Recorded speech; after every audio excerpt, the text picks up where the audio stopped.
जय हिंद फ्रेंड्स। तो हम पढ़ रहे थे धीर सिंह धाबाई की शिक्षा विज्ञान की बुक, और धीर सिंह धाबाई की शिक्षा विज्ञान की इस बुक में आज हमको चैप्टर नंबर 3 और चैप्टर नंबर 4 चैप्टर नंबर 4 और चैप्टर नंबर 5 को रिवाइज करने वाले। चैप्टर नंबर 4 जो कि अभिप्रेरणा के नाम से गिवन है, और चैप्टर नंबर 5 जो कि विकास के नाम से गिवन है। तो मोटा मोटी आज इसको रिवाइज करने वाले हैं और जानने वाले हैं कि इन टॉपिक्स में हमने क्या क्या पढ़ा है। ओके, तो इस पूरे सेशन के दरमियान या इससे पहले के सेशन के दरमियान हमने जो कुछ भी पढ़ा है ना, उसको फटाफट से रिवाइज करते हैं। ओके, तो देख लेते हैं कि हमने अभिप्रेरणा के बारे में क्या पढ़ा है, देखते हैं कि हमने विकास के बारे में क्या पढ़ा है। ठीक है, तो अभिप्रेरणा में हमने बस मोटा मोटी 5 मिनट रिवाइज करने वाले। देखो, अभिप्रेरणा के प्रकार के बारे में, अभिप्रेरणा की परिभाषा के बारे में, अभिप्रेरणा को प्रयोग करने वाले कारकों के बारे में, अभिप्रेरणा के सिद्धांतों के बारे में, और वहीं कुछ अभिप्रेरणा के कुछ तत्वों के बारे में जानना। ठीक है, अभिप्रेरणा क्या होती है? अभिप्रेरणा एक सीखने का हाईवे होती है। अगर आप मोटिवेटेड होते हो तो कोई भी काम बहुत बढ़िया तरीके से, वेल डन तरीके से कर लेते हो, अगर मोटिवेटेड हो अंदर से। तो वहीं अभिप्रेरणा के तत्व कौन कौन से हो जाते हैं? तो अभिप्रेरणा के तत्वों में कुछ आ जाता है हमारे आवश्यकता वगैरह, देन कुछ प्रणोद वगैरह, देन चालक वगैरह, देन कुछ प्रेरक वगैरह, ये 4 तत्व शामिल है। वही बेसिक नामक विद्वान है जो संज्ञान को भी इसमें शामिल करते हैं। ओके, देन मोटा मोटी 4 तत्व बहुत ज्यादा इंपॉर्टेंट हो जाते हैं अभिप्रेरणा के तत्वों में।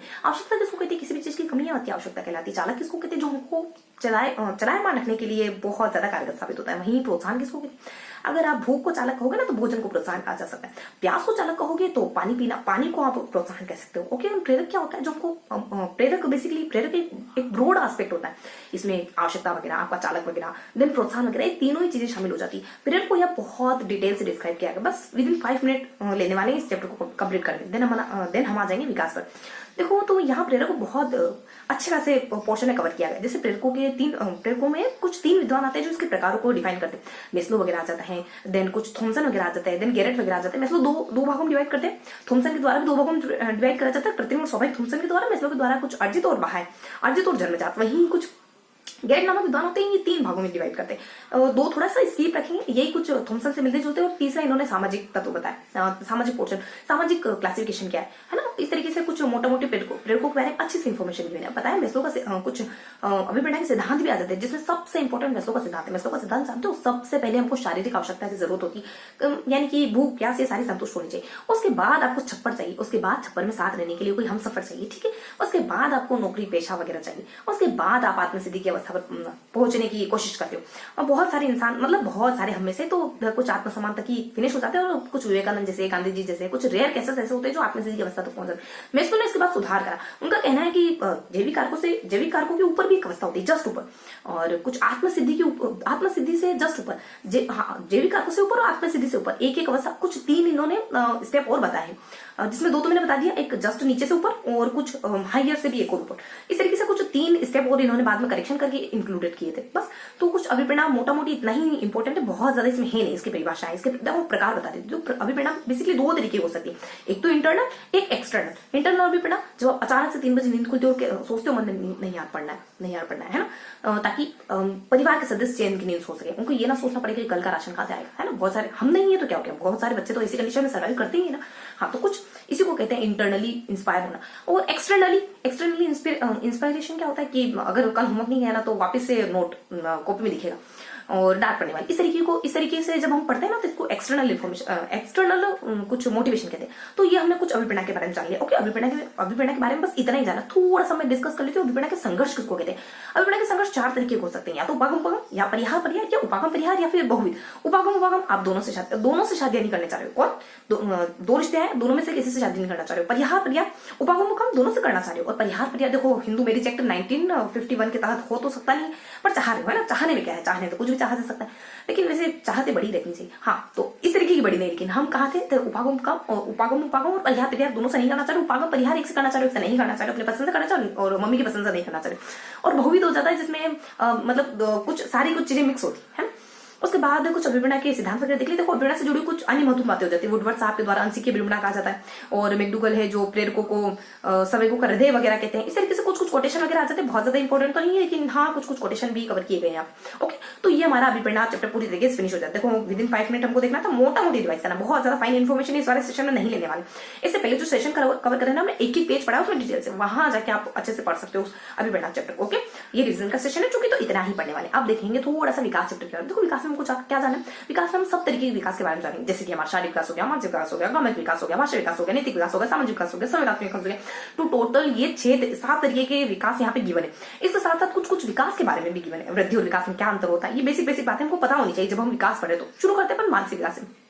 शारीरिक विकास, शारीरिक विकास क्या होता है? आपके हाथ पांव को बढ़ना ही तो शारीरिक विकास होता है। तो शारीरिक विकास में यहाँ क्या गिवन है? बस एक सारणी गिवन है जिसमें बताएगा आपके हाथों की, आपकी हड्डियों की, आपकी मांसपेशियों की, आपकी शरीर, आपके मस्तिष्क की, आपके दांतों की, और वहीं आपका वजन कितना होता है, लंबाई कितनी होती है, ये सारे डाटा गिवन है यहाँ पे। ठीक है, जो भी बुक में गिवन है ना वो मोटा मोटी एक दूर से ओवरव्यू लेने की कोशिश करें ना। धीरे धीरे पिछले वाले सेशन देखोगे ना तो वहां अपन इन टॉपिक्स के थोड़ा नजदीक से जाके पढ़ रहे हैं। ओके, तो यहाँ अपन देख रहे थे कि कुछ अंगों के बारे में बताएगा, थोड़ा सा 2-4-5 कोटेशन आ जाते हैं। रविन्द्रनाथ टैगोर कहते हैं कि 14 साल के बच्चे को संभालने से मुश्किल काम कोई हो ही नहीं सकता, ऐसे कुछ अच्छे अच्छे कोटेशन आते हैं। और वहीं कुछ प्रतिवर्त क्रियाओं के बारे में बताया। प्रतिवर्त क्रिया कहते हैं जो अचानक इंस्टेंट हो जाती है, किसी को देख के हाय कितनी सुंदर ऐसा निकलता है, तो कुछ इस तरीके के जो रिएक्शन होता है जो इंस्टेंट निकलते हैं उनको कहते हैं प्रतिवर्त क्रिया। प्रतिवर्त क्रियाओं में क्या क्या इन्फॉर्मेशन, मतलब कौन कौन सी प्रतिवर्त क्रिया हो जाती है? पकड़ना है, बिबिन्स की, रूटिंग है, मोरो है, ये वो प्रतिवर्त क्रिया जो बच्चों में पाई जाती है ना। कुछ 4 प्रतिवर्त, इनका समयकाल वगैरह सब कुछ मैंने क्या होता है ये भी हमने डिफाइन किया उसमें। अब थोड़ा सा यहाँ है ना थोड़ा ब्रॉड पढ़ रहे हैं, बहुत ज्यादा फाइल पड़े।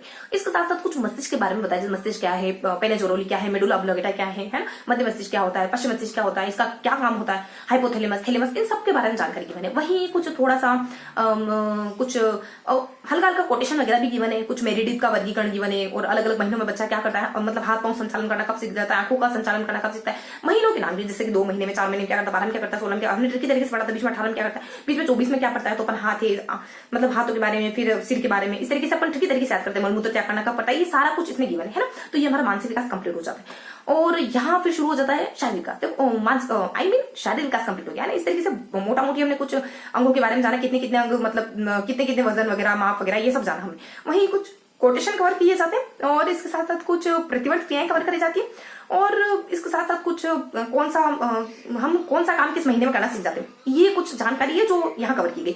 अब देख लेते हैं मानसिक विकास में हमको क्या पढ़ना है। देखो मानसिक विकास के बहुत सारे पहलू होते हैं, बहुत सारे एस्पेक्ट होते हैं। मानसिक विकास एक चीज तो है नहीं, खाली मस्तिष्क तो है नहीं, मस्तिष्क बहुत सारे काम करता है, कल्पना और कुछ संवेदना, प्रत्यक्षीकरण, कल्पना, तर्क, चिंतन, समस्या समाधान, है ना। और इस तरीके बहुत से, देखो संवेदना क्या होती है, आप किसी चीज को छूते हो और ज्ञान ग्रहण करते हो, संवेदना ज्ञान की पहली सीढ़ी।